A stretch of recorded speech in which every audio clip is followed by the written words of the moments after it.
So here is the question. I think it's a good segue to this question. I never asked you this question before. Even though you are actually the guest who probably knows the most or interacted the most with Joe Biden. Scott, how do you feel? This is honestly, I would like to know. How do you feel, or what do you think, or maybe feel rather, when you look at Biden now? That's a complicated question. I've always despised Joe Biden, straight up despised the man, never respected him at all. He was the scummiest of politicians back then, and nothing he ever did impressed me on him, changing that outlook. He's a man who is responsible for horrific crimes against the American people. If I were a Black American, I would never vote for Joe Biden. He's one of the most racist people that walks the face of the earth. You remember caught off camera or, caught on hot mic about Barack Obama. Well, he's clean and he's articulate. He's one of them, but he's clean and articulate. What are you trying to say, Joe? That you don't respect Black people? Well, he doesn't, because he, basically created open door policy for Blacks to be stuffed into American prisons because he didn't want a jungle. Meanwhile, his son is doing things that if he were Black and not related to Biden would put him in jail for life. But no, he's white. He's Biden. He's privileged. Not a problem. He's a hypocrite, and he's just not a good person. He's a liar. He's a cheater. He's just scum, human scum. And I didn't support him being president. Now he's the commander in chief, and if I were on active duty, unfortunately, I would have to obey his orders, and I wouldn't be allowed to articulate my opinions this way. But here's the problem. Here's the problem. He's senile. I've been around people with Alzheimer's.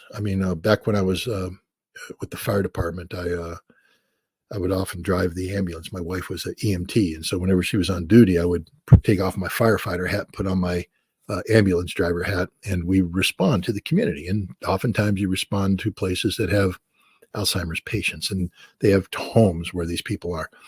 And I remember the frustration of the families. We'd come in there, and here's this person, and they're swearing, they're vile, they're just saying horrible things. And the kids are there, the adult kids, and they're crying. They said, that please don't look at that person and think that that's not who that person is. That was the sweetest lady in the world. She was my mother. She was an angel. She never spoke. But when you go through Alzheimer's, when you go through dementia, your brain no longer works, and things are said. Plus, you lose physical capacity. I've met professional football players who are in their late 80s, and I remember seeing them play. These were monsters. These were monsters. These were guys that dominated physically, and then you look at them, and they're totally. It makes me afraid of getting old, to be honest, because I take a look at the deterioration of the human body and how the capacity to live is gone there. So there's people today that make fun of Joe Biden because of the way he walks. I don't. Because even though I hate the man, the guy who's walking there isn't Joe Biden. That's a human body that's failing. The man's brain is not there. It's not totally gone, but it's not there. And so I have to always take a step back now when it comes to, because my first gut feeling is I hate him, I despise him, and I almost become irrational about him. But then the human in me takes a step back and says, that's not Joe Biden. If it was, I'd hate him, but that's not Joe Biden. That's a man who has lost physical capacity and mental capacity and deserves compassion at this point in his life. He deserves to be taken by the hand and led to a safe place where he can function without, anybody worrying that because of his incapacity, people might suffer for it. But instead, he's the president of the United States, and he's making decisions, or decisions are being made for him.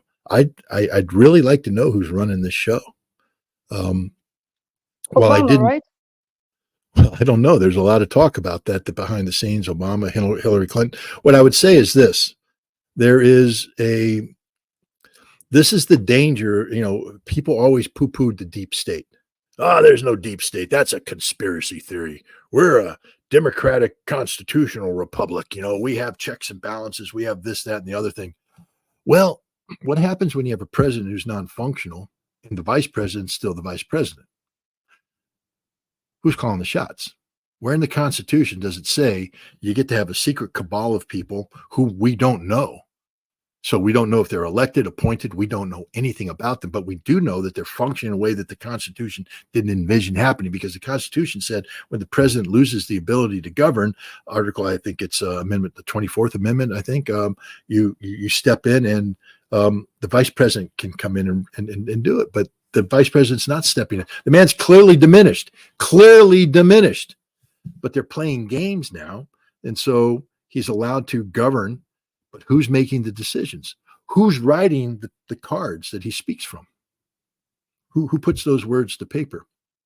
What's the last voice he hears before he goes to bed at night? What's the first voice he hears in the morning? We should know this.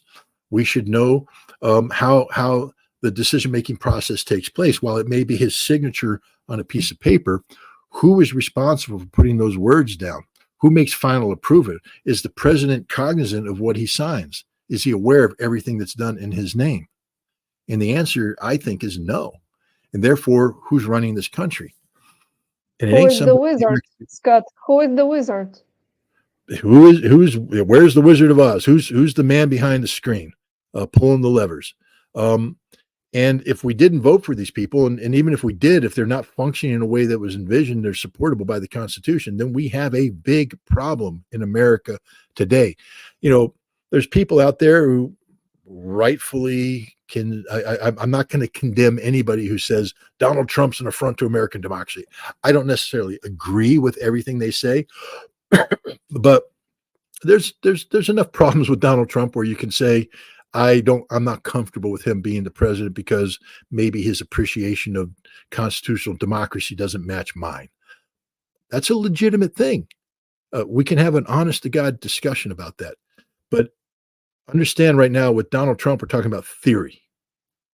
With Joe Biden, we're talking about reality. Right now, the greatest threat to a democratic constitutional republic is Joe Biden, because the way his administration works is not the way envisioned by the founding fathers, the framers, when they wrote the Constitution.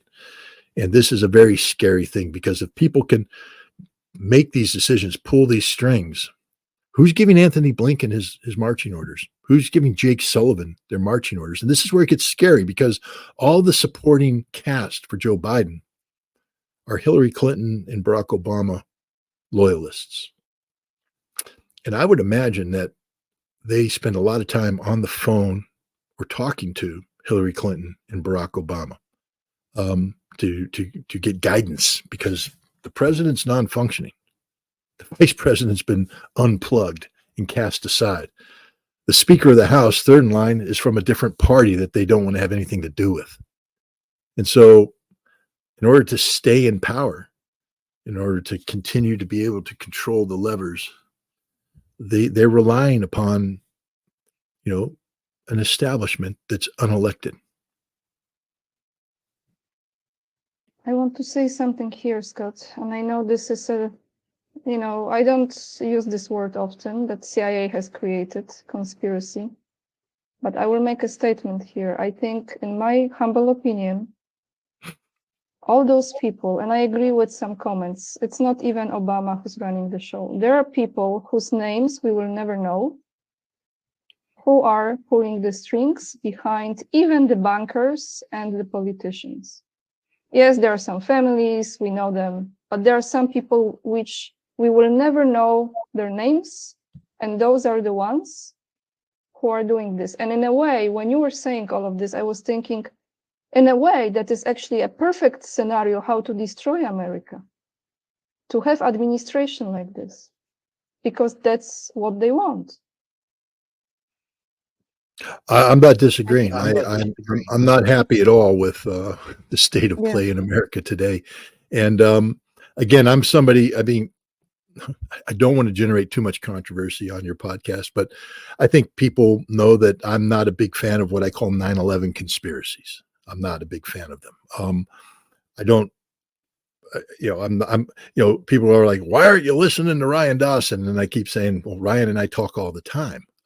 I'm open to discussing this and all that, but I'm not a big conspiracy theory. I believe in I believe more in incompetence over, because conspiracies require a lot of intelligent people to be doing things in a way that they don't get caught. And I just, knowing humans the way I do, I believe in competence. I believe that people are incompetent and things happen because they're incompetent. But when you take a look at what's going on right now, this is designed. This is designed. This isn't an accident. This isn't incompetence. This is a design flaw. And we've known about it for some time now. I mean, Citizens United allows money to take control of the democratic process. Corporations become, Scott is naive about 9/11. I said I didn't want to go there. I'm just pointing it out about my conspiracy thing. But the fact of the matter is, there's a design flaw here. Money controls everything. It's what drives politics here. And then you have to ask yourself, where's the money coming from? If it's not coming from the U.S. taxpayer, if it's not coming from, appropriated by the United States Congress, then that's an outside influence, and we have to acknowledge that. And what we've done is we've allowed these moneyed elites to control American politics. But it's not just American politics; it's everything we do. Who goes to Yale? Who goes to Harvard? Who goes to Stanford? Who goes to Georgetown? Not Joe Blow America, not Jill Blow America. You shouldn't use Joe and Jill because it's the president and his wife. So we have to come up with more typical American names.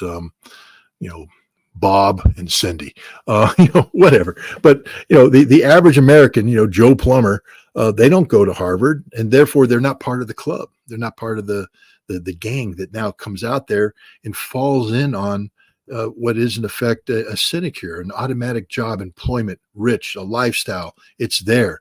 And they fall into the circles that make decisions. And a lot of these decisions, are done outside of government. Who makes the decisions, for instance, for you to get into the Council of Foreign Relations? It's not a government entity. It's not, but it has more influence on foreign policy than many government officials, because it's staffed with the so-called political elite. When I resigned from my job as a weapons inspector, I was considered for a Council for Foreign Relations fellowship. And I saw the process from inside. I mean, first of all, there's money. These things are, it's not like the Council for Foreign Relations is sitting on a whole big pock of money going, well, let's bring in Ritter here. Boom. You have to find sponsors who are willing to underwrite it. And those sponsors tend to have Jewish last names. And I'm just being honest here. And therefore, to get in, you have to be somebody that AIPAC vets, somebody that the American Jewish Congress vets, things of that nature. And I saw that. And when I first resigned, people interpreted what I was saying as being very pro-Israel. It's not. It just happened to be that the stance I was taking was one that Israel agreed with. Until I got into intelligence involvement and started being honest about the CIA manipulation, which required me to be honest about everybody who was involved in this, which brought Israel into the play. And suddenly I was inconvenient to the Israelis. And it was amazing because I was literally that close. I keep back, missed opportunities. I was this close, Anya, to becoming one of them. Because, once you step across that and they bring you in, they suck you in. And then you're talking, you don't even realize you've been sucked in. You're just sitting there going, oh, you want me to attend a conference? Okay, I'll attend the conference. You want me to write a paper and you're going to publish it? Yeah, I'll do that. Paycheck. Wow, that's a nice paycheck. I've never had a paycheck this big in my life. Hey, honey, we get to go on vacation now. Honey, remember the pathetic little home that we're renting right now? We can go buy a house in a nice neighborhood, and we can send our kids to good schools, because every parent wants to send their kid to a good school. You don't want to send them to a school where there's, crime and drugs and all this. You want to send them to a good school where the crime is under the table and the drugs are elite drugs that everybody does in their girlfriend's or boyfriend's home. Who knows? I'm just saying that I don't want to be pretend that there's not crime and drugs in the political elite. But I was that close. And then I made a decision that I wasn't going to play that game. I turned down a multi-million-dollar offer to become one of them. And I've kicked myself in the butt many times since then, because, when the end of the month comes, like right now, and you're going, where are the bills? Oh, they're right here in front of me. A lot of them, by the way, a whole bunch of bills.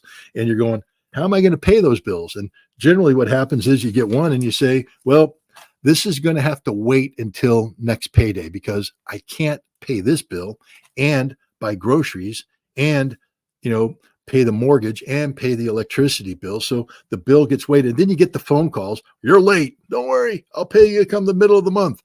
And then you do that. But then the middle of the month comes and there's another bill and you got to push it. That's my life. That's the reality of life. Almost every American lives that life. They were offering me a situation where I never had to worry about bills again. Never would have had to worry about bills again. And to be honest, see the gray hairs that I have, most of that comes from money issues. For all the people out there that say Russia's paying you a great salary, A, I don't work for Russia. B, I'll never work for Russia. And C, what little bit of money I make from RT is what I get from writing articles. They don't give me anything.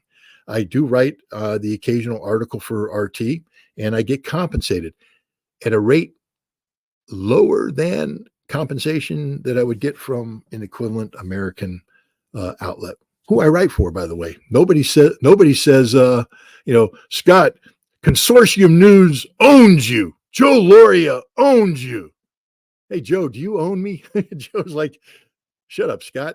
I want you to write another article, but you're too damn busy to write it, and when I write the article, I think I can count on two fingers the times where Joe came back and said, we need to talk about this. We need to do this. And Joe and I will fight about it, and we make a compromise, not a compromise of character or of integrity, just different approaches. I've never had that issue with RT, ever. I say, this is the article I want to write. They come back and they say, thank you. Can we change this word? Because, we don't understand what you're, and I look at it and say, oh, that's my bad English, not your bad English. Thank you for being better English speakers than me. And they fix it and we publish it. But I get compensated by RT. But the idea that I work for Russia, that I take Russia's orders, that I do Russia's bidding is absurd in the extreme. Why in God's name would I compromise everything for this when I refuse to compromise everything for this? I mean, I'm telling you, the package that was put on the table, the golden key hung before me, would have given me this. I didn't take it. Sometimes I regret it, especially when I'm looking at the bills. I'm like, God, it'd be nice not to worry about the bills. But then you realize that you didn't sell your soul. But that's the way it is. But I was this close to getting into the Council of Foreign Relations, and not knowing that it required me to sell my soul, when the Jewish lobby said, no, we're not letting him in because we don't own him.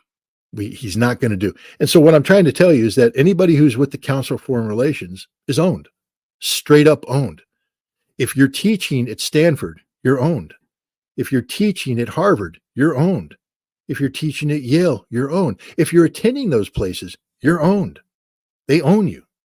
And they own your life forever and ever, unless you're willing to walk away, which very few people are. But this is the establishment. It's non-governmental. It's an academic elite. If you're working in a bank, you're owned. If you're working in Wall Street, you're owned. You are part of a system that corrupts you with money. And once you buy into that money, once you make a lifestyle dependent upon that money, you don't want to back out from it. It's the greatest narcotic in the world, because money brings with it the illusion of luxury. You get to hang out with the beautiful people. You get to buy the beautiful wife, or if you're the woman, you get to buy the beautiful husband. You get to hang out at the right clubs, have the right mistresses, have the right lovers, have, all the things that make you think you're going to live forever.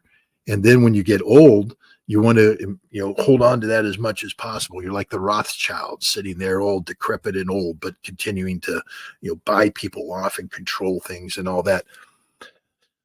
I know I know a lot of very wealthy people.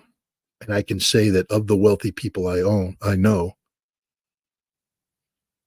again, that many are truly moral people, people who use their money for good things, people who were, and the interesting thing about the people who use their money for good things is they're not seeking publicity. They're not seeking power. They already have it. They have the lifestyle. They're seeking to make qualitative changes in life, to do the right thing. That's such a rare breed. It would be nice if everybody who had money did that, because then we wouldn't have this deep state, this deep establishment. Things would be done out in the open. But this deep state is real. It exists, and it's not constitutional. It's not democratic. It's not even part of a republic. It's this shadow system that if we don't call it out and we don't do something to dismantle it, is going to take over every aspect of our life, to the point where individuals like you and me, we just don't matter at all. We cease to matter, because the system isn't designed to take us into account.